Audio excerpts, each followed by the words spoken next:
Thank you for joining. Thank you for listening. Please remember to like, subscribe, and share if you find this content helpful. Ingeta. Welcome everybody who joined us. Hello, Margaret, good to see you. Brother Nick, good to see you. Brother Nick from Kenya as well. Everyone. Siami. All right. What did you all think about that book? Siami, Sister Alba, Sister Diana, how you doing? All right. We see you can be on audio. Family. Hi. Okay, Mama Royal daughter, go ahead.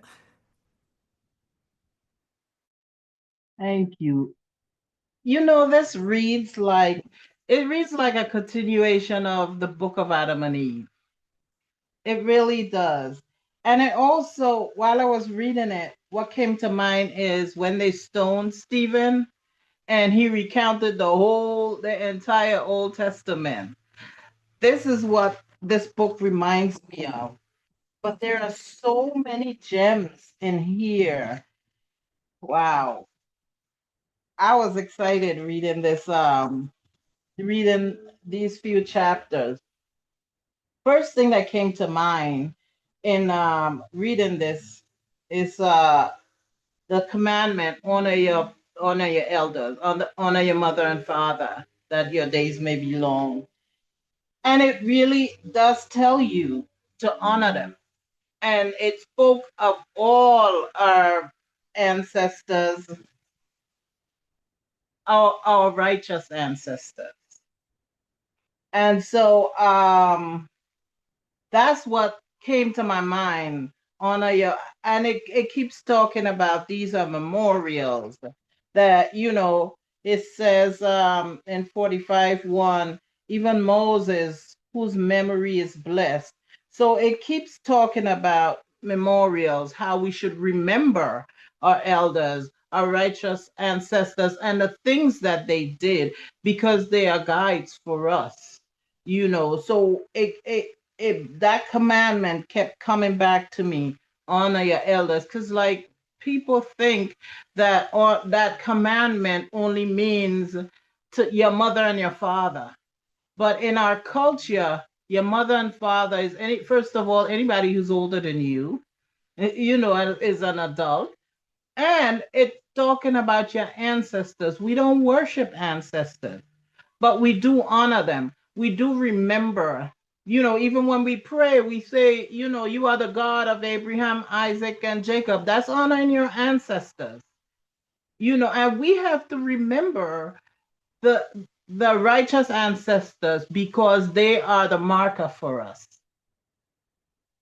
In the world, wherever we go, we see a statue of this one, statue of that one, they honor their ancestors. But if we do it, they tell us it's devil worship. We don't pray to anyone but the Most High, but we honor and we remember, because we've been in a cycle. And this is one of the things that came to me. We've been in this cycle that we keep messing up and having to come back. And when we look back at the books of our ancestors, and they teach us lessons. In one of the books, it talks about that you will remember. In that day, you will remember who you are. And in 51, verse 8, it says, "Then I remembered your mercy, O Lord, and your working, which has been from everlasting." In Deuteronomy 31, it says, "And in that day we will remember who we are." How do we remember if we have nothing to look back on? We have to keep in mind these ancestors who Abraham walked with God, all these ancestors who walked with the Most High. And like you were saying, we're talking about a bloodline. So, these people did amazing things, but you will never know it if we don't remember. And that's the thing. with slavery. In enslavement, in the slavery, we were it was beaten into us to forget our ancestors, forget our culture, forget the laws, forget the commandments. And so they were trying to disconnect us totally. And that's why it says, in that day you would remember, because we on this side of diaspora was totally disconnected from our people. And so it's a good thing that we have these writings that we could look back on and say, it was Abraham that did this and Noah did this, and these are our people. So this is the connection for us to go back and remember who we are, because this is what really is doing. It's reminding us who we are. And you were talking about the scripture where you said that Saul prophesied. Samuel prophesied. It's First Samuel 28, when Saul went to seek the witch of Endor, and she evoked his spirit, the spirit of Samuel, and Samuel woke up and he prophesied Saul's death.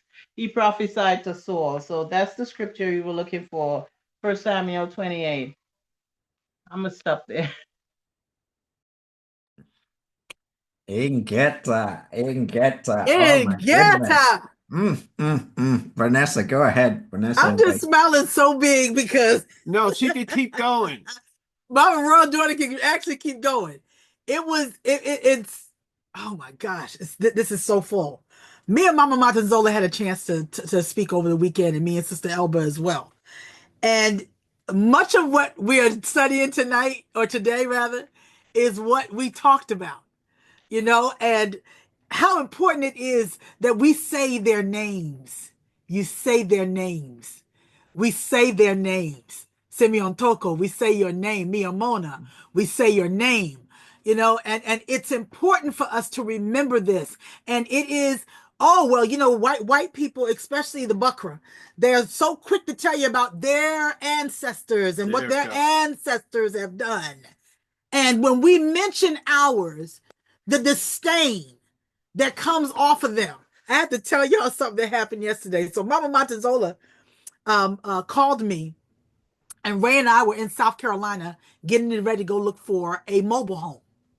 And we go into the mobile home, and I had already set my intentions before I walked in there. It's done. I'm not doubting you, Father. I know it's already done. It's done. And my father took on this position behind me and Ray, and we didn't see it until we saw it.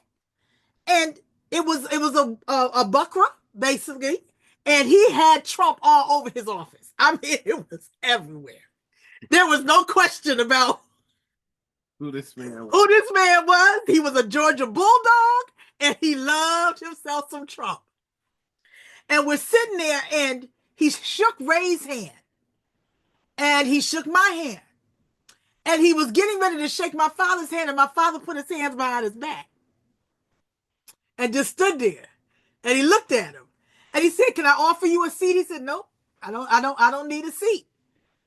When the man came back with the price, on the house. Ray, just sat there, let Ray do all the talking and everything else. The man turned his back, and Ray said, "Did he say what I heard him say?" Because it was so low. The price was so low on it. It was ridiculous. And it was as if, literally, not as if, Tantan Zombie used my father as a protection. So when you talk about what grandfather Abram did, what Isaka and Akobi did, hey, hallelujah, what they did. Because the way we were seated by his desk, and he's sitting down, and her father was standing up behind us, looking over everything. He didn't want to sit down. He didn't want to shake the man's hand, as if father behind us was saying, "You're gonna do right. You're gonna do right by my children." You're gonna do right by these. We didn't realize it until we left. I'm like, your father just stood over us and stood over him to say, you're gonna. He didn't say it in words, but he didn't say it in words. It was his actions. his And demeanor. this is the thing: understanding that words are very, very powerful. But even in Japanese culture, they know the power of your quietness During negotiation. Father Abram didn't have to say much to anybody because he knew who he was.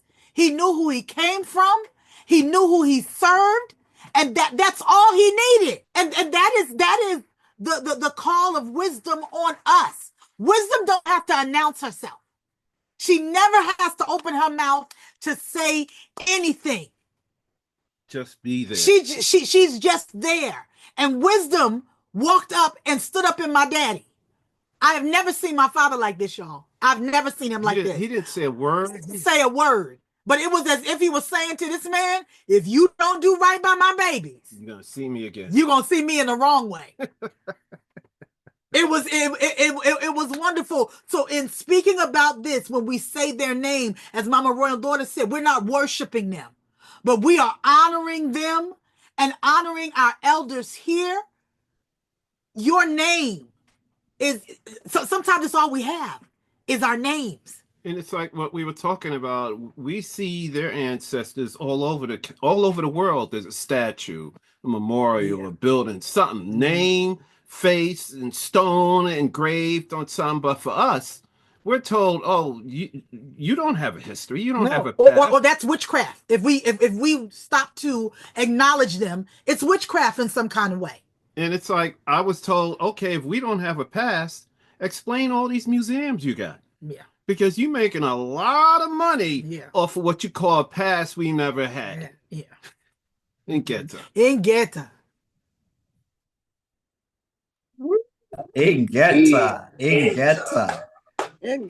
Oh my goodness. Oh wow, this is good. Welcome, Brother Tasamba. Good to have you. And welcome, Nick from Kenya, if I hadn't welcomed you. Okay, Mama Emma, go ahead. Oh, praises to the Most High. I wasn't gonna have anything to say. Oh my goodness, Vanessa and Ray. Oh, that was wonderful. That's an awesome testimony of what the Most High is doing, and we're starting to see it in our everyday life, like you said. But the thing is about the word worship. The true meaning of it is obedience. When you worship the Father, you can only worship him by being obedient.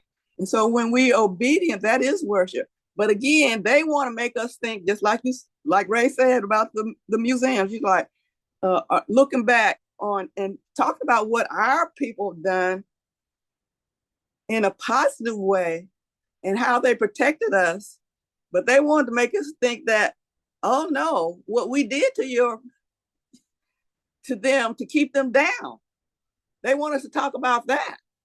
They want to, and that's okay. We're in February, the official month that they allow us to be reminded of our ancestors, our forefathers, and their ancestors again.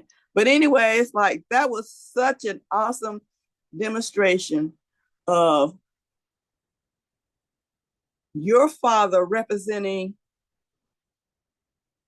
our forefather Abram. And like you said, and you didn't even know it. What did Jacob say? This is, I have seen his face. This is the gate to heaven. And I didn't even know. But now we are knowing, and he's showing up so many places, so many different places in our lives. That was so awesome. Thank you for sharing that. Oh my goodness. Yeah, we are our ancestors. Every part in particular showing up and showing out in just such awesome ways. Oh my goodness. Oh my goodness. This is awesome. That's all I have to say. This is so us. This is so our fathers, our ancestors, doing what he said he was going to do. He said, this is one of my favorite scriptures, even when I was lost in the deception and the blindness. But it was, I will have myself a body. The Most High says, I created you in my likeness and my image. And although the enemy came in his deceptive ways and deceived you and done all these things to you, at least he thought he did, and we thought he did. But he realized, no, you and my, it's just changing. We change from one powerful being into another powerful being. How could we, like you said, how could they have these museums? That was great. That was another awesome, oh my goodness, example. You know, all these museums about us. But when we actually start talking about it, and then the other thing that Royal Daughter talked about, the action is what you do. It's what we're doing. Vanessa, and you said it. We don't have to say anything. Sometimes we just show up. That's enough. When you, and again, going back with Matov, it's like when they heard something within, they just went. They just went. And they're still doing that. You know, we're still doing that. That's responding to the voice of the Most High. That's obedience. That's worship. And we're learning that more and more. And it's just becoming instant in the season. Another scripture said, instant in season and out of season. When the Most High speak, yeah, we don't care what they're saying, what they're doing, what they're showing. Again, instant in season and out of season. Like that example you all just gave. Trump everywhere. You know, in the past that might be like, oh no, we in the wrong place. But no, out of season, it was in season. Like, yeah, he's the last Trump. And people don't realize that the Most High is using him to the ultimate, just like he said in Revelation. And, you know, don't be afraid of their faces. I don't care how they have plastered everywhere. Yeah. Oh, wonderful, wonderful. That's, yeah, all praises to the Most High. Tanya and Zami, all his children, Ray, Vanessa, Toby, what you all are doing. Yes. Waking up, being used, every part of his body. You know, his feet, his hands, his eyes, his mouth, our hair, the color, you know, our heart, our mouth, our teeth, every part of us. Thank you, Mama Emma. Thank you, Mama Emma. Thank you so much. You are oozing with joy and it's radiating. Yes, See it in yes, people's that's all I faces. have. Okay, let's go to Mama Matuzola and then I go to Mama Road Daughter. I'm just writing and writing and writing because y'all are just like giving so much meat and potatoes. Go ahead, Mama Matuzola. Yeah, I just want to piggyback a little bit off of what Roy was saying about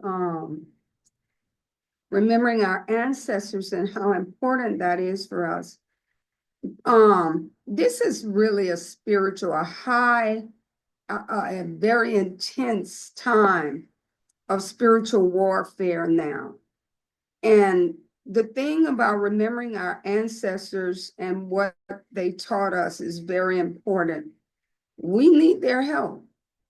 We need their help and we have to honor them. No, we don't pray to them and all of this, but we do honor and respect our ancestors. And as Dr. Nzami will use the righteous ancestors to guide us, to help us, to assist us.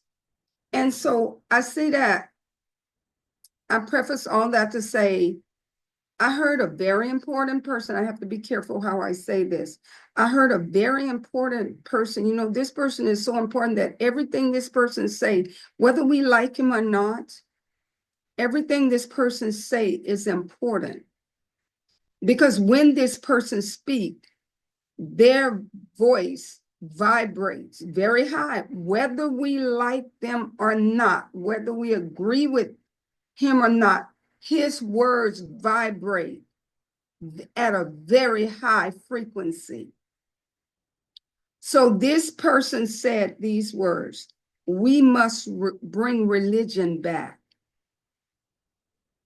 So now think about what that means for us. When this person say we must bring religion back, isn't that what got us here in this place that we're in? He's not talking about bringing truth to all of us and bringing us back, connecting us back to the truth. No, he's saying bring religion back. And if you go back and look at what they mean by religion, it means exactly what they define it as in Webster and Wikipedia. It means to bind. So what they're saying is we must bind these people again. We must bring back what our ancestors gave us, showed us, taught us how to bind these people. We cannot let these people worship or know their creator in a way that they connect with their creator and become free and be free and walk in that freedom. No, we must establish what we know has put them down, and we must bring that back and put that back in place. So we have to be very careful and listen very carefully to what they're telling us. That was Ingeta. deep. Ingeta. Ingeta. Ingeta. Oh my, oh my, oh my. Okay, I was gonna, Mama Rhoda, go ahead. Yes, so I want to continue to piggyback on this because this is so important. Everybody is trying to claim our ancestry. This is the reason they tried to wipe us out, because they're trying to claim our ancestry. They're trying to steal every nation. You know why? Because what our ancestors did was not ordinary. It was epic. It was supernatural. And so, it says Noah was found perfect and righteous. Therefore, a remnant was left on earth when the flood came because of Noah. A remnant was left on earth. The Most High killed everybody but Noah and his family. This is not ordinary. This is epic. It says Isaac, he also established the same assurance for Abraham, his father's sake. Could you imagine? Even to this day, we're benefiting. We spoke about, the eye opening and the awakening, and we're benefiting from all these things that our father Abraham did. These are not ordinary things. It says even Moses, whose memory is blessed. These are epic. These are supernatural. We're the only people who have not been trying to claim our ancestry. And so in this time, as the scripture says, in that day, we will remember who we are. We have to go back and claim our ancestry because it is our bloodline, and all those supernatural things that they did, we are capable of doing.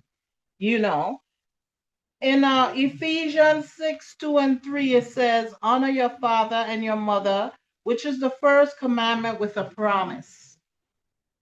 A commandment with a promise. So this is not just the ordinary commandment. It says that that it may be well with thee and thou mayest live long on the earth. Now, at face value, that's what it is, that you will live long on the earth. But think about it.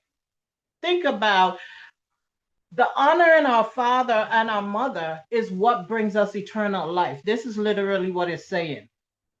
That you may live long on the land. It is what's giving us eternal life.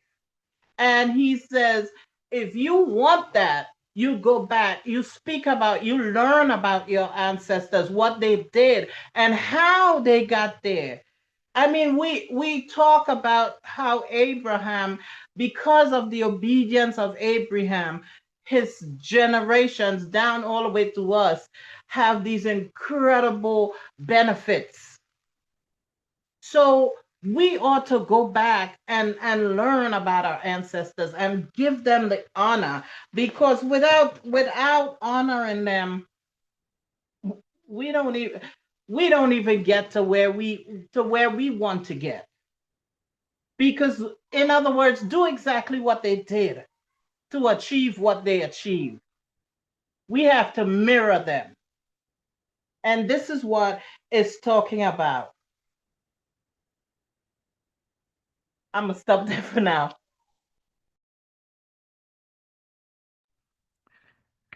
Ingeta. Let me chime in a few points here before I go on to you, Vanessa.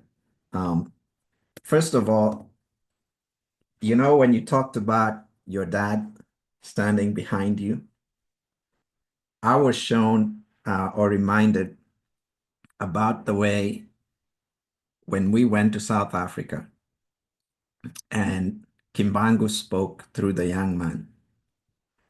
At some point, Kimbangu said, "This is a big deal. If you guys could see the number of angels in this room, in this town, and in the country that are here to make sure that the message gets delivered, you would be freaked out. You would run away." And that reminded me, I was reminded of that because that's the picture I got when he talked about those angels. I got the picture of them standing behind us, and the fact that you actually were made to realize that your dad's presence and just silence standing there was a big part of that transaction. It shows you that the power of the Most High was there and he used your dad. Okay? Otherwise, you'd not have realized it. And you're honoring your dad by mentioning that story, and that's the right thing. Now, the second thing I want to talk about is Mama Emma talked about that here in the US, people of color or blacks celebrate this month of February as Black History Month. I recently got this realization that we should start talking about the Bible as Black history. Because it is.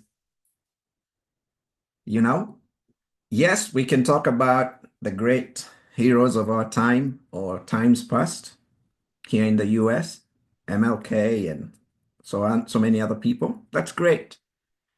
But I don't think there are any much greater heroes than these ones we're reading about in the scriptures. So the big revelation for me is that when people are talking about Black history, let's make them realize that the Bible is Black history.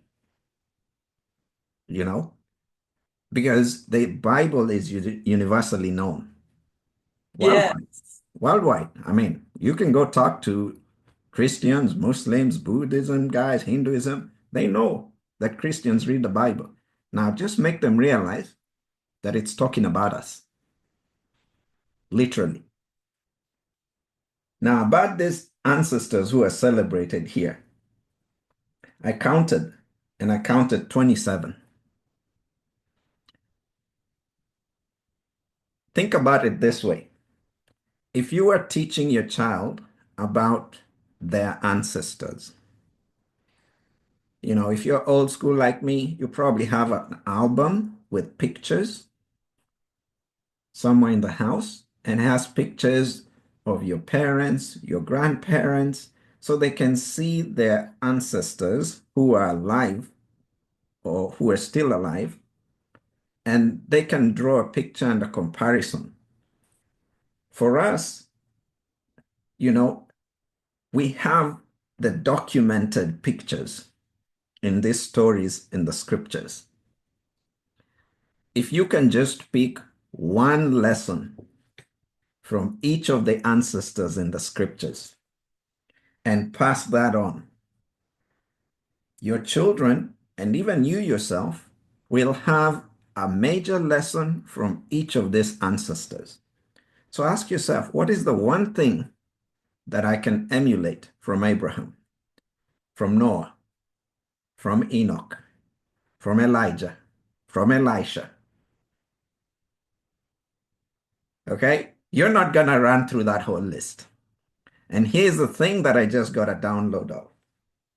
The reason we're given these ancestors is that if we learn about them and emulate even just one thing from each of them, we are acquiring wisdom.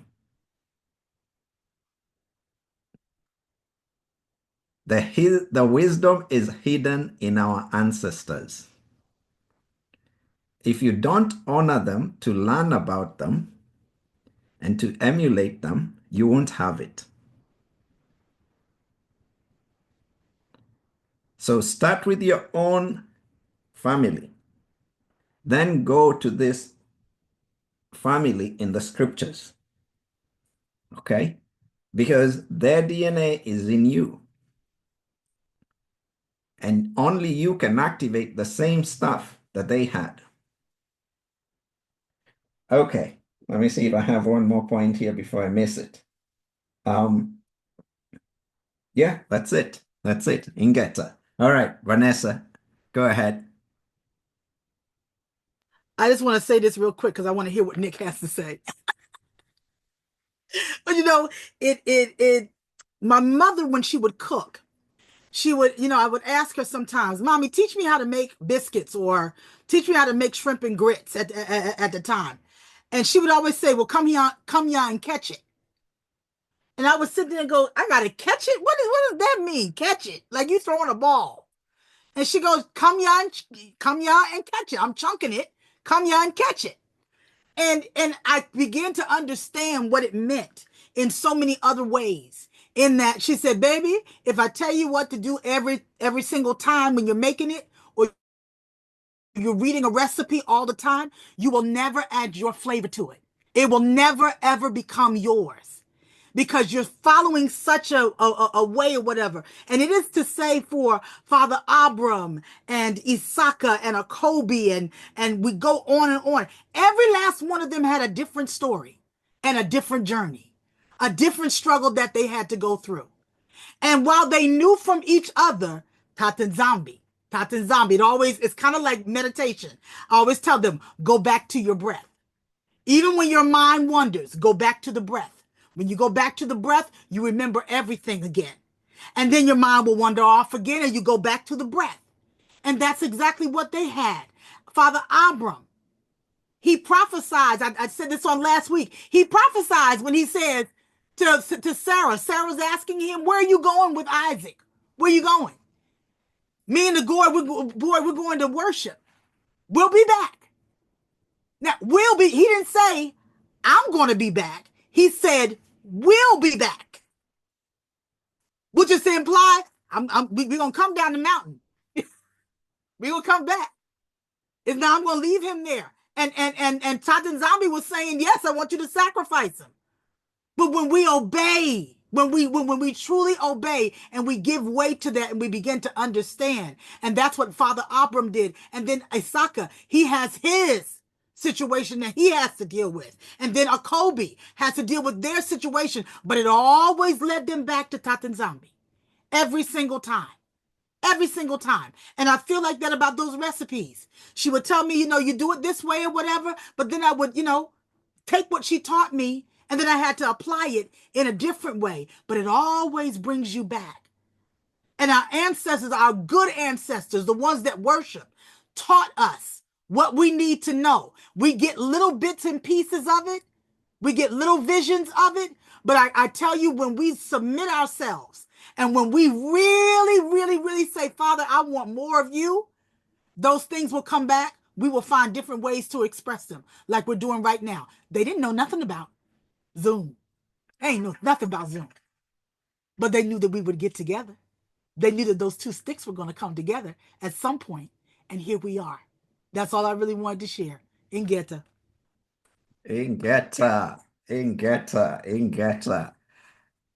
Let me jump to Nick and then I'll come to Matuzola and Mama Emma. Nick? See me, everyone. Yeah, man. I think this discussion about ancestors has been there from the beginning. It's just that we haven't picked it up, but it's with time that it comes out in full picture. And what I mean by that is, I don't know, for some reason, I have this thing that's stuck in my head about Moses of late. So I'll just kind of reference that. And I take you back to the burning bush moment. When the burning bush occurred, Moses went there because of curiosity, but it was just divine placement. God knew he would do that, but in order for God to use Moses, Moses had to also take his curiosity to the next level and go see. But then you see the story evolve a bit more. And then what does God say? He says specifically, I am the God of your father. And then he goes on to say, God of Abraham, Isaac, and Jacob. He doesn't go on to say, I'm the God of Abraham, Isaac, and Jacob first. He says, I'm the God of your father first, just to show him the connection and to show him first, your father was from the line of Kohath, right, who are Levites. So you can trace back your lineage going backwards until to Abraham, right?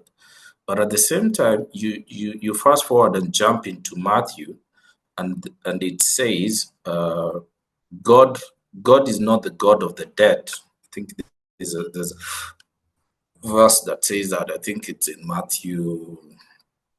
I think Matthew 20 something.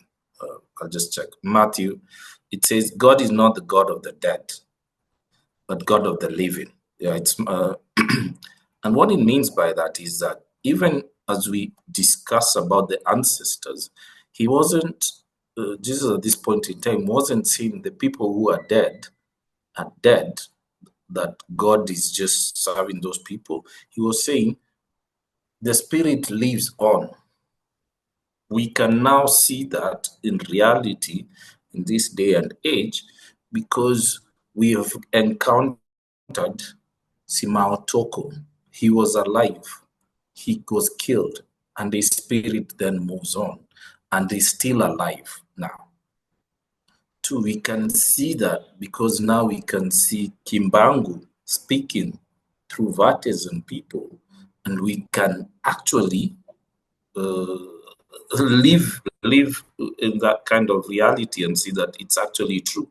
So when it says, I'm not the God of the dead in the New Testament, he's referring to when we speak about our ancestors and the lessons we are to draw, and why there's always that theme, why God says, I'm the God of Abraham, Isaac, and Jacob. He's drawing back to our ancestors and the covenant relationship that was there from the beginning, and also to show the consistency of him being the one that he would keep his promise and has kept his promise throughout the ages. But something more interesting is that when you look at these lessons that we can draw from them, is that God, when he tells them this, I'm the God of your ancestors and you know your father, you would tend to believe or think that Abraham would have some confidence, right? But remember, with any burning bush moment, there's always gonna be doubt. And God does his thing in a different way. You don't see God telling me, you got this, Moses. You have it. You got it. You're the man. You're the man. You are in Egypt school of business. and you graduated, and then now, you've been in the wilderness. You went to the school of hard knocks in the wilderness, but you got it. You've graduated from, Pharaoh University, and you have the knowledge. God doesn't do that. God just tells him, I will be with you. He doesn't say a lot of things, it's like, I'll be with you. It's not a lot, but it is a lot, in the sense that it refers back to Abraham, Isaac, and Jacob. He was there with them before. So again, he refers to his ancestors that, you know what, if you look back your history, I was with them throughout the stages. You look back, I was with Abraham when he went where? When he went to sacrifice Isaac. I was with him.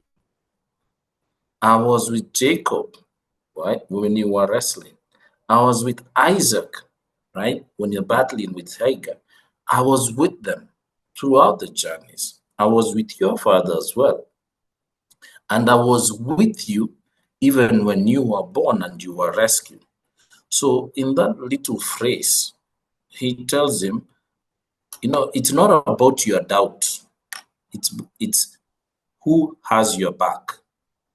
Who has had your back before even you were born. Before you were a thought, this lineage thing was already in place. It's and when you look at these ancestors and the ancestry, and it's basically like the way people put up a trust, right?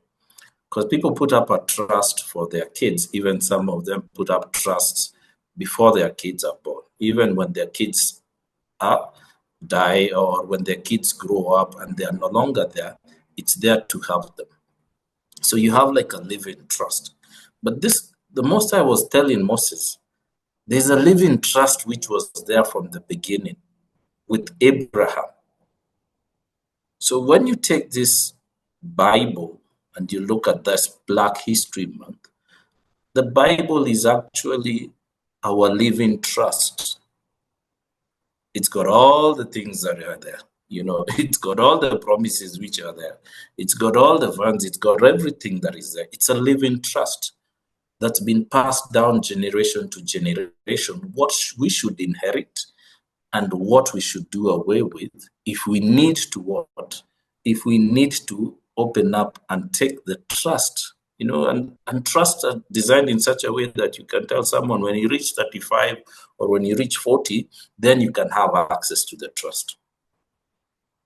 But this trust is like when you open your mind and you open your heart and get these keys, you can open the trust, and I gave these trust keys to your fathers. Your forefather knew about this trust. So I'm trying to tell you, this is your trust. And how do you get access to it? You just gotta know that I'm here. If you need more guidance, I'll be with you along the way. But the book of the law is the trust keys.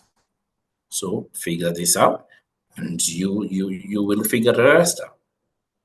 So then when you look at Black history and how it started, it is on the layer of slavery, which is on the layer of Deuteronomy, which is on the layer of the promises to Abraham. And I mean that because you wouldn't have Black history if it didn't come from slavery. And you wouldn't have slavery if Abraham wasn't promised that his seed will go into slavery. They'll have yokes of chains on their neck, right? So in 1915, when people were setting up this Black history, because it was like the end of the slavery, quote unquote, happening. But the slavery never ended. The slavery never ended. It's only ending after the 400 years when we awaken, because it's when now we realize our trust has been there, but we've just been locked out of our trust by these lies. So You know, the 400 years is when now Yesu comes in as the lawyer who gives you the will and says, hey, black folk, this is your will which was left. Did you know that you inherited this and this and this and this? Did you know you have land in Africa that is full of milk and honey? No, we didn't. Did you know that you have copper, gold, bdellium, all these things? No, we didn't. Did you know you can grow your food? Did you know this? You know, and all this was left for you. Did you know that? Don't know, the people who say they are the people who are left in this will are not in this will. They're not participants of the trust. They're not even beneficiaries of this trust. Did you know you have a title deed that was left in your name? Yes, and you can check. And this was left from Abraham, Isaac, Jacob, and all these people. And it's all there. And to make it even worse, your grandfathers, your ancestors are buried in the land that I'm telling you about. So it is yours. You have what you call hereditary rights, right? Ancestral rights. So, and when this happens is when now people go back and have their own what we call self-meeting. You call yourself into a meeting and you realize, my goodness, I've been living like a pauper, yet I'm a king. I've got all this that has been left for me, but yet I didn't know about it. So then the awakening starts. And once you see it, you cannot unsee it. It's one of those things you cannot unsee. You cannot go, I can't live like this. So when we're speaking about the ancestors and the Black History Month and these books, it's really we are uncovering the trust that was left by the Most High. And the Most High left a trust with an oath. Because when you say covenant, it doesn't have the same weight as an oath. When someone makes an oath, it bears a lot of weight. And why we have this oath being used in our legal system is because you even have people like commissioner of oaths. They commission the oaths. But the Most High, he's the one who can only swear by himself. So when he says you've got a trust that's for you, and the 400 years of enslavement are over, the years that people were taking advantage of your things are over, is when you start now looking back and going back and start looking at your inventory. Oh, what has been stolen from me? The 400 years of are over. So it's time for me to get back what was taken from me. It's time for payback. It's time for restitution. Restitution of our mind, restitution of the truth, restitution of just moving away from pain. Because when you look at even the story of Moses, he couldn't be used until he had gotten rid of what I call the negative states, the shame, the bitterness, the anger, the feeling of, he's not someone, the doubt, it had to wear off. He had to get a lot of confidence. He had to know that so that he could be useful at this particular point in time. So the Most High needs us to get rid of that aspect about our lives in the past in order for us to go. Because when we come into the burning bush moment, you are now being elevated not only mentally, but physically. You're being elevated and being told, now, it's now your time. Yes, you've gone through that, but you've hit rock bottom, but now it's now your time. And everybody loves a comeback season.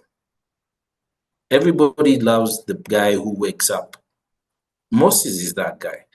We are those people because we would not be here if this is not a burning bush moment. it's a burning bush season, because these lives we are doing, these interactions we are doing, are just burning bushes to enlighten us on what we have as the living trusts. And book of the laws are what we've just been given that we didn't know. You know, the ascension of Abraham and all the books we are reading, the Sirach, the patriarchs. These are the last words, you know, these are testaments. This is what like our forefathers left for us. Hey, don't do this if you're Levi, keep away from this. Don't do that if you're Judah. Stop. Don't get into the business of drinking and all those sorts of things, you know. You get into understanding what you've been left that you need to avoid and what you need to take up. But it's all a living trust coming from our ancestors. And there's nothing better than to look at this living trust and understand what we can pick up and use, at the same time be obedient. Because if we are not obedient in real sense, we'll never see that promised land. And the reason why Abraham was so successful, he told me to go, I'll go. If I'm with 10 people and we get to the mountain and they don't see the fire and I see the fire, I'll go. You know, if I'm alone and I'm the only one who sees the fire, that means I need to do something about it. But if we are 10 of us and nobody sees the fire, then you just know nobody has seen the fire. But he was obedient. But he also had a spirit of welcoming, because he knew God uses people, so he needed to understand the discernment. And why he says Abraham was a friend of God. Can you imagine? The angel Michael was afraid even to tell Abraham, because he was like, oh my goodness, I'm not sure what punishment I may get from the Most High. I don't want to get into problems with Abraham. So you can imagine where we are right now, and how much God at this particular season has opened so much knowledge to us at this point in time. We are actually just burning bush. We couldn't know all these things from our trip to South Africa. There's no way it's not related to what's happening right now. Because God had to bring Abraham from Ur to the promised land. And without promised land, you can't get the children of Israel out of Egypt. Because where would they go? So you had to have Abraham out of.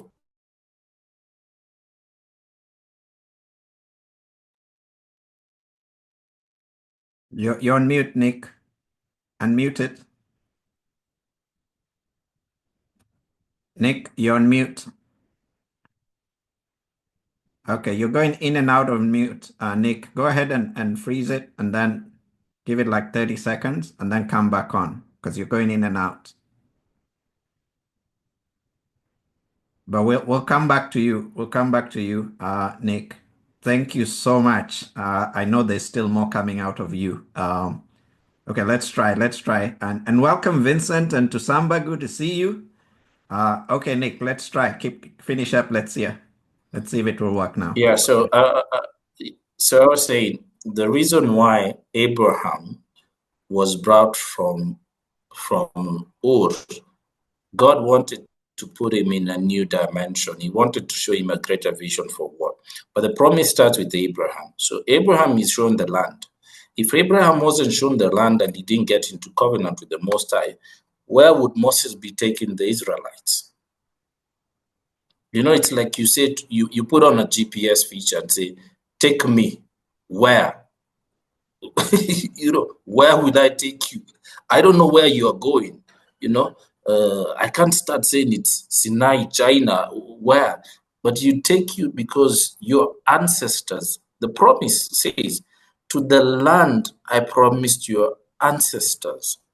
Again, reflecting back to the covenant, which started with Abraham, when Abraham decided to follow the Most High.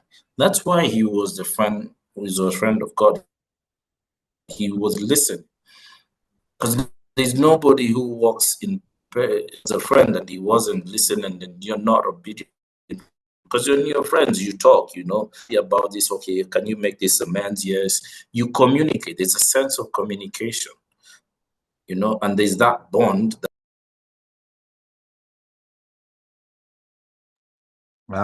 This internet, it's doing that thing again. It's doing that thing again. Okay, let's do this, Nick. Go ahead and take a break. We'll come back to you. Just because it's buffering in and out. Welcome again, Brother Tusamba, Brother Asaph, Brother Vincent. Good to see you all. I just got my sermon for the whole year in the last 30 minutes from everybody. So I'm good. I don't know about you, but I'm good. I think I got enough for another 6 months plus. All right. We are discussing chapter 44 to 51 of the book of Sirach or Sirach. Okay. Let me go back to Mama Matuzola. You had your hand up. Did you drop it? Okay, it was an old hand. Okay, let me go to Mama Emma and then Mama Royal daughter. Oh, that's an old hand. Oh, okay. All right, Mama Royal daughter. Go ahead. I hate to be that, but this topic is so huge that there's so much to come out of this topic. Remember when in the patriarchs, they all spoke and they said we are being caught up to our ancestors. So now, we were taught in Christianity that once you're dead, that's it. Everybody, that's it. But even in the scriptures, it says we are being caught up to our ancestors. When Isaiah died, who came to get him? His ancestor, his father. When the spirit of the father came into the earth, darkness, the earth shook. His father came to get him. His ancestors came to get him. The disciples saw Isaiah with Moses and Elijah. Those were ancestors. He was showing them, these are your ancestors because these are my ancestors. That I am the one that it was spoken about. I am the truth because these men that they knew, Moses, Elijah, they knew that these were prophets of the Most High, beloved men of the Most High. So he was showing them, I am the one that has been spoken about. I am a descendant of, he says, I am the root and the stem of Jesse. So I am the one, because these are my ancestors and these are your ancestors too. So that's a powerful statement. But now, if you don't honor your ancestors, what's going to happen to you at that point when you become an ancestor? Who's coming to get you? Who's coming to meet you? Are you just going to be a wandering spirit? Because that's what happens if your ancestors don't come get you. So, each in Jeremiah, I think it's 3, he says, oh, backsliding children, return to me. Don't you know I'm married to you? What was he referring to? The covenant with their ancestors. So he's saying to us, even, in that Jeremiah 3:14, he says, you were scattered and you gave all your legacy to another nation. But they can't because I am married to you and you alone. So just return and I will have mercy on you. And the message is still the same. He's showing us, honor your ancestors because this is important. It is the only commandment with a promise. That's how important that is. And keep the law. Because he says in chapter 45, verse 5, he's talking about Moses. He made him to hear his voice, led him into the thick darkness, and gave him commandments face to face, even the law of life and knowledge. But see, they made us think that the commandments and the law were two different things. It is only when we started reading the book of the law that we really understood the commandment, because they cut up the commandments so much that they broke it down, they watered it down so much that you got it, but you didn't get the gist of it. So now he's making you know the commandments are even the law of life and knowledge. We never knew that before. We're now coming back into that understanding. So when he breathed into Adam that life and knowledge, he was really breathing the law, the commandments into Adam. Because Adam had to live by the law too. There was a law, because he says, we were told not to do this. So if he was told not to do something, then there was a law that was established. And the law is the law of life, the law that gives us life. If we follow the law, we become alive. If not, you stay dead. So, these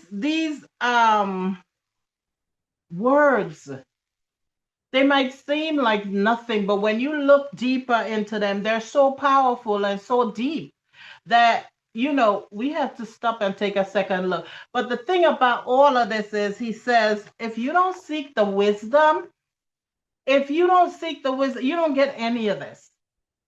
You will just read and gloss over it, and you would not get the deeper meaning.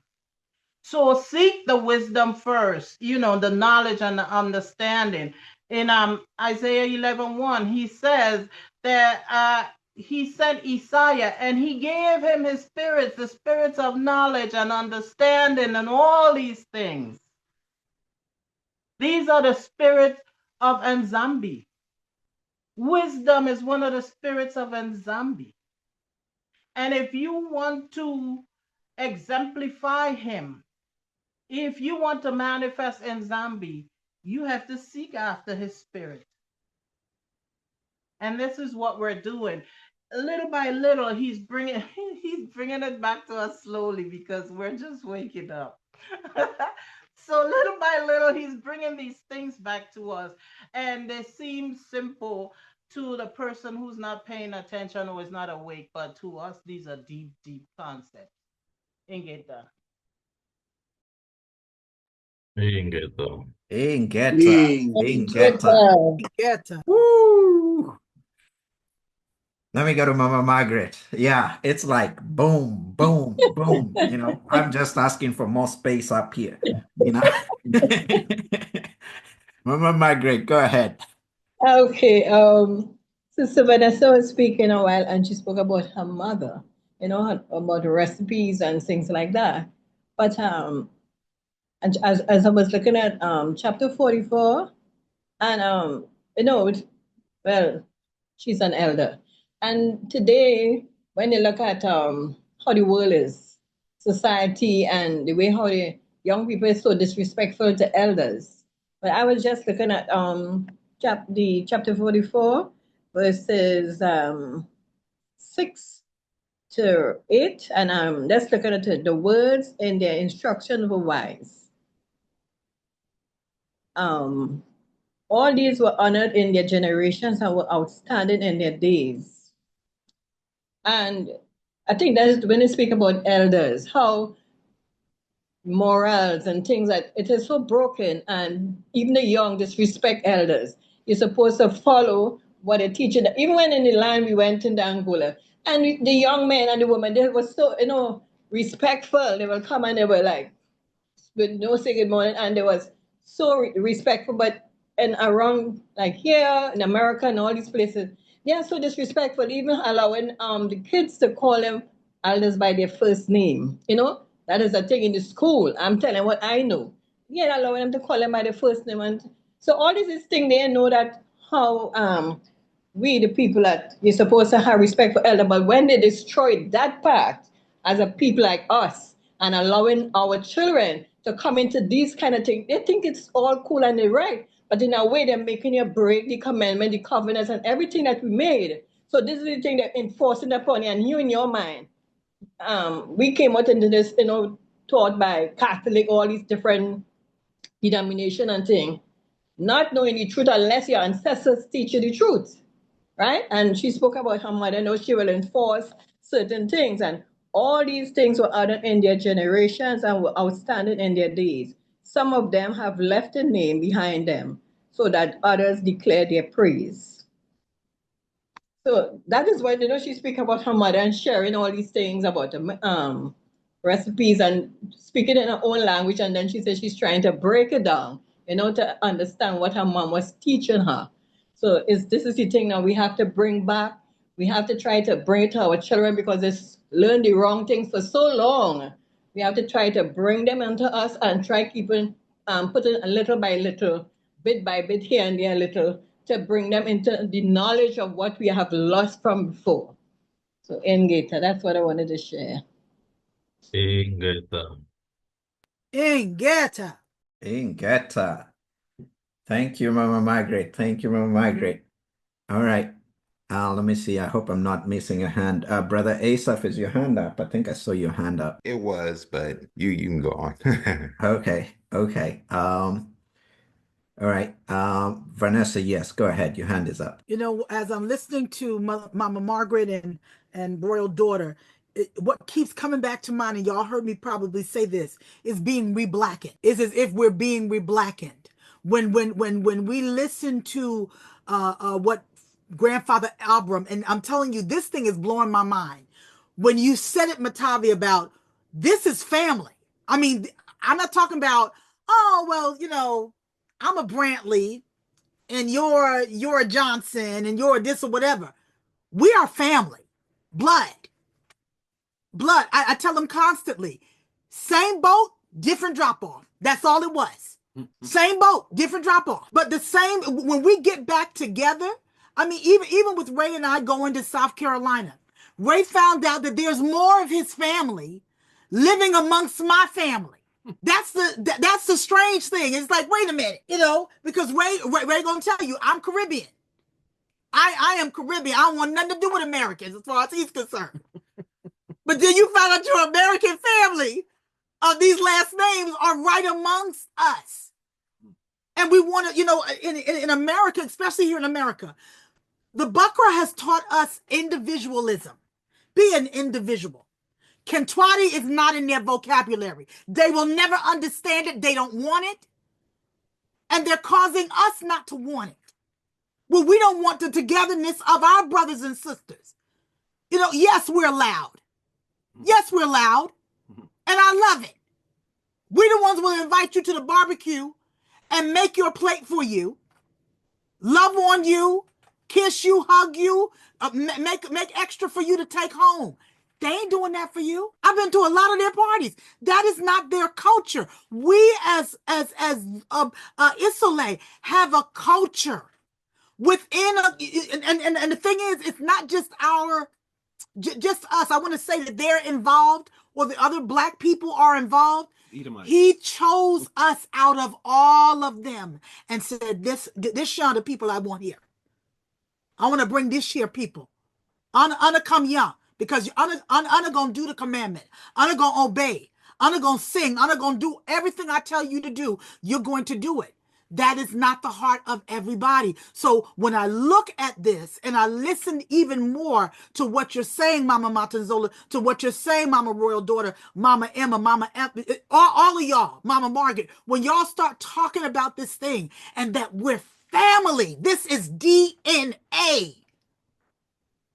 This is not just, I'm a child of God by the Spirit. This is so much deeper than that. So much deeper than that. This has to do with your blood. We say it, blood is thicker than water. This is a blood is thicker than water situation right here. Ingeta. Ingeta. Mama Ray, daughter, let me jump in because I don't want to lose this thought. And I'm so glad Vanessa like echoed it so much. And I'll come to you, Asaph and Nick. And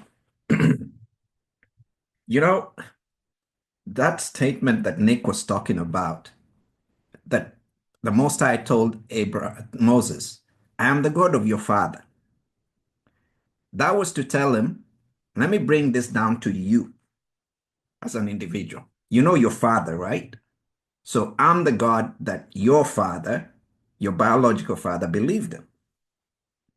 So Moses now, this becomes very real to him. It's brought to his house. He realizes I'm communicating with that entity, Nzambe, that my father used to worship. Then he makes the statement, I am the God of Abraham and Jacob and Isaac. I am the God of the living. Okay? Where do we see evidence in the scriptures that indicate that he is the God of the living? Let's look at Matthew 17. Okay? I'm going to put in the scriptures here in the chat. You don't have to look for them. Okay? It starts out by saying, after 6 days, Isaiah took Peter, James, and John, his brother, and brought them up into a high mountain apart. And Isaiah was transfigured before them, and his face did shine as the sun, and his raiment was white as light. His clothes were white. And behold, there appeared unto the disciples Moses and Elias, or Elijah, talking with him. Now, at this time of Isaiah, was Moses long dead? Yes or no? It's not a rhetorical question. You can unmute yourself and answer. Was Moses dead long ago? Yes. What about Elijah? Yes. Now, Moses and Elias or Elijah are talking with Isaiah. Do dead people talk? Yes or no? Yes, they talk. Okay. Typically, we would say a dead person cannot talk, cannot walk. But these are people who we know should have died long time ago. But now they are talking with Isaiah. Talking is an activity of the living. Y'all are talking to me. You're alive. Right? Now, third question. What did Isaiah take Peter, James, and John to see? Because it says there in verse 1, after 6 days, Isaiah took Peter, James, and John. They didn't take themselves. So Isaiah knew, or probably knew, what was going to happen, and he wanted the disciples to experience this so that they can see that their ancestors who were long dead are actually alive. So they saw it. They saw Moses and Elijah talking. So their ancestors that they understood to be dead, now they saw it that they were actually alive. So when the Most High says, I am the God of the living, they got it. Okay? Now, it goes farther down. I'm going to skip here a little bit. I put until verse what? I put until verse 4. Okay, so I'll give you the other verses in case you want to read them later on. Let's see here.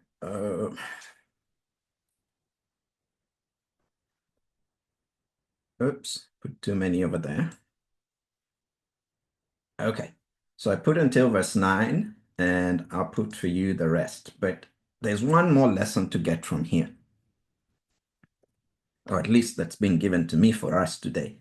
Okay, so the story goes on like this.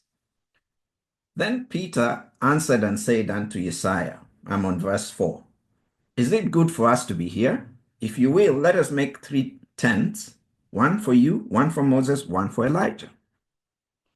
While he was speaking, or while he yet spake, behold, a bright cloud overshadowed them, and behold, a voice out of the cloud which said, this is my beloved Son, in whom I am well pleased. Hear him. Okay, that's the Most High speaking. Then the disciples heard that voice. So that is the voice of the Most High. He is a living God. Not only is he a God of the living, he is a God who is alive. These idols don't speak. The idols that we're told not to worship don't speak. They can't hear. They can't have a conversation. Here is evidence that our God is alive. He speaks. That's not the lesson I want you to get. I'm going to skip ahead. I'm going to go to verse 10.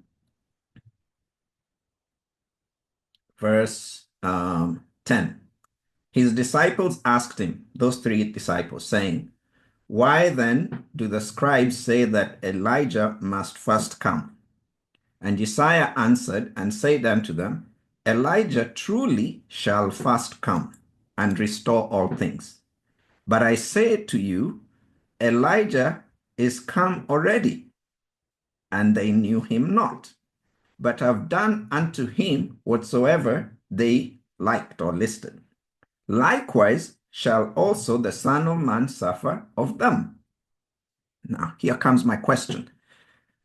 Verse 13 says, then the disciples understood that he was speaking to them about John the Baptist.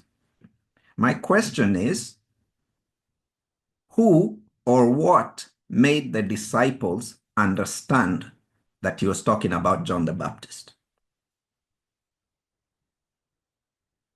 Because they asked about Elijah in verse 10. He responded about Elijah, but they understood about John the Baptist. Who or what made them understand that he was talking about John the Baptist? It's the Most High. And this is what Mama Royal daughter has just explained. This is why I jumped into to echo this. You know, we are looking for a big event or a big revelation. But if you pay attention to the detail, the things that look insignificant, you will get the revelation. Okay? They're asking about Elijah. The answer they're given is about Elijah. But it says they understood that he was talking about John the Baptist. Okay? So it came from the Most High. The Most High is the one who made the disciples understand that Isaiah was speaking about Elijah, but he was saying Elijah came in John the Baptist.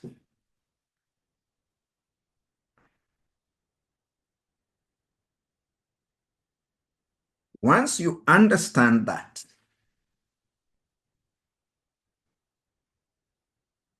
and you remember, they've just seen people who are supposed to be dead alive. They are seeing Elijah, and they're being told this Elijah was John the Baptist. Now, once they understand that that is something that the Most High can do, they are no longer going to be shocked if tomorrow Abraham shows up in one of you. They'll no longer be shocked if tomorrow Prophet Jeremiah shows up in you, because it's the same way Elijah showed up in John the Baptist. Oh my, I could be here all day about this. I think you guys get it. Okay, Ingeta. Let me go to Mama Royal daughter. Let me go to Mama Royal daughter. Let me go to Brother Asaph, then Nick, because we've not heard from them. and then we'll come to you, maybe before the break or after the break. Brother Asaph, go ahead. And get I'm sorry I came in late, man. I missed a lot, I could tell, man. I missed a lot. I just had one small little thought. Keep it very short. Was actually, man, let me get to my notes because keep losing my thoughts. Oh, I like, I love the subject and the conversation in the navigation always towards I see I froze. Can you still hear me okay? You still hear me okay? All right. Yes, I can hear you okay. Yep. I love the conversation towards ancestors. Like the minute we start bringing that up, it's like I kind of feel like, okay, we on the right track now because of everything that's being said. That I've heard, like, that's the culmination of a lot of things, right? The one thing that's interesting that I've been realizing when it comes to ancestors is that when you're talking to anyone, when you're having a spiritual conversation, religious conversation, whatever you want to call that, the one thing that can't be argued ever, and I love things that can't be argued. Like those are the things I really like. And if anybody can't come up with one, please let me know. You can't argue ancestors. Like you can't argue lineage. Those aren't arguable things because you came from somewhere. Like that's just the simple like, man, is that a wall in front of you? Is that the sun? It's like it's just it's not one of them things you can go too far with. And when we start looking at any of our knowledge bases, everything we have is actually based on ancestral connection and knowledge. Like, you pull up everything in the scriptures, and it's funny, man. It's like it really shouldn't be called a Bible. It should be called, like, the family book or something. I don't know. It's like it's just because it's trying to, because again, we're dealing with translators again, as we know and everything. It's trying to draw the dots of blood connections. And then as we see with all the apocryphal books and all these other books, not only is it always ancestry connections and everything, but these are actual story. If you were able to sit during a barbecue or something, it makes me feel like somebody in the family just being able to just tell you the history of the family and how the cousins broke off and how these different things happen. And it's so interesting that all these things that are just family business has turned into such a worldwide madhouse of religion and spiritual thought systems and everything else. I saw something this morning on one of the social media things, and it was interesting. It was I think it was an Arabic descent guy, but he was kind of breaking down some stuff about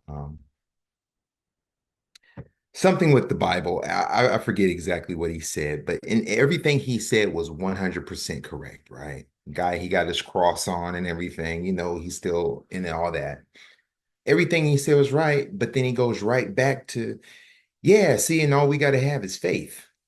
And then, the faith draws you in that, and that just wraps you in. And it's like, dang, it's like y'all can't get away from that because that's the only way to scoop yourself on into the story rather than it's like we would be getting a lot further if we would just get past it and just be like, look, it since we're dealing with simple DNA and everybody ain't my brother, everybody ain't my cousin, and this and that, it's like it is what it is. Man, we'd be able to figure out so much more so much faster. We could just get past that, say it is what it is. Now, where do you fit in? How do you fit into this? How do we fit in together? We're still on the same planet somehow today. We all ended up here, you know what I mean? But it's like we can get to this thing of how we're connected or how we're not connected in so many different ways.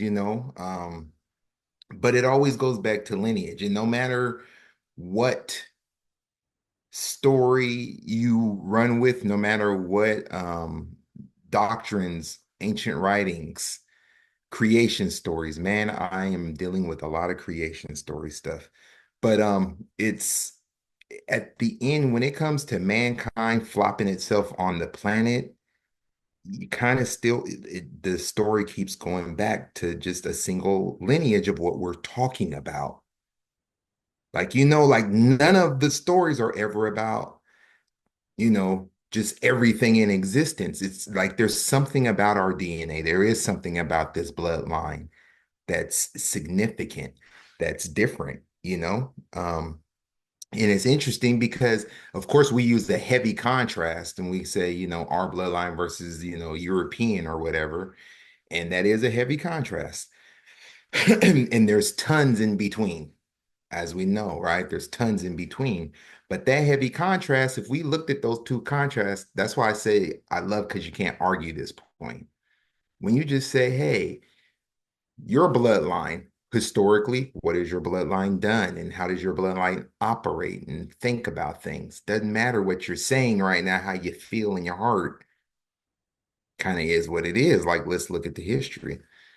One thing that's interesting, when it comes to ancestors, I don't know if this has been covered already, and anyone correct me if I go too far left with it. But what's interesting is when we talk about the whole thing with ancestors and us being connected, I mean, we're immortal in that circle of going back to your ancestors and everything, right? And coming from your ancestors. It's an interesting dance that happens if you think about it. And I can kind of give a gist of that. Coming from the spiritual realm into the physical realm is an interesting process, again, through liquid and water. But the man, from my understanding, again, anyone correct me, from my understanding, the man to create the sperm seed, it comes from the brain. And from the brain, from my understanding, it's coming from basically this area first. Something happens in the pineal gland area, right? And then travels back down to the spine, creates spinal fluid, goes through the body process and collects as sperm, right? That connection right here and everything, if we keep on understanding all our chakras and all this goodness and everything, this right here somehow is our connection to that spiritual realm and that liquid. There's something with all this, the water and the liquid, but if the creation is happening here, not only are we connected to our ancestors so directly through you just came from the spirit realm and then now created into now this physical manifestation, it's also showing that when we give all this acknowledgement and we understand our history of our ancestors who came before us and everything, in turn, what we're honestly doing is understanding ourselves better because because of how tightly woven that cycle is. I'm not sure if that makes complete sense, but it's like the cycle is so tightly woven with like our ancestors, the spiritual realm, and then us in the physical realm now. It's an amazing dance, and you can see why others that didn't have that connection would admire so much and would say, how did you figure it out? And we didn't figure it out, and all these other things. And unfortunately, as an American, it's like, yeah, we have let a lot go traditionally with caring about who came before us and everything. That definitely got out of our system for a lot of different reasons, as we know, our history. But it's like there's something always in us that just know it's like, we're dealing with loved ones, we're dealing with family. I'm in a senior area now, and it's funny, it's like we were looking at family cleaning up someone's house the other day. And as soon as I saw family over at the house, I said, oh, it must be time for someone to die, or they're moving her into a old person's home or something because they don't come visit family unless it's the holidays or it's the end of something. They ain't coming to like they ain't coming to check up on you. Like that don't happen. And I was talking to my mom about it, I was like, that's just funny. Like that's just kind of in us to do. It's unfortunate that we've forgotten to do it on a formal level, and really respect our loved ones and those that come before us. But when we do, keep in mind that when we're talking about our ancestors, that also includes us alive today and those that we produce, that if we have children, they're considered in that ancestral pool also for wisdom and for strength that we can lean on and everything. We don't want to forget that, That's all. And get the Ingeta. Thank you, Brother Asaph. Thank you. Brother Ingeta. Nick, go ahead. Kia ora everyone, CM. I just got a download from the Moanda. It was on me just as you guys were speaking before ASAP got on. He wanted me to give you guys a message. I think it was just to remember what he wants to say to us, which is in Isaiah 54, number 7. And I'll just read it briefly. For a brief moment, I abandoned you, but with deep compassion, I will bring you back. In the surge of anger, I hid my face from you for a moment, but with everlasting kindness, I will have compassion on you, says the Father, our Redeemer. So I think what we're going through with this book of wisdom is just showing us that he's redeeming us and that he is listening to us and that it's important that we stay still and that it's important to keep learning about the prophets before us. And like you said, Brother Mutabi, that those teachings from the prophets were also given the wisdom from the Most High himself. And that'll be almost time for us. It's come. We just still need to be still. That was his message for me to give to everyone. Ingeta. Ingeta. Ingeta. Ingeta. Oops.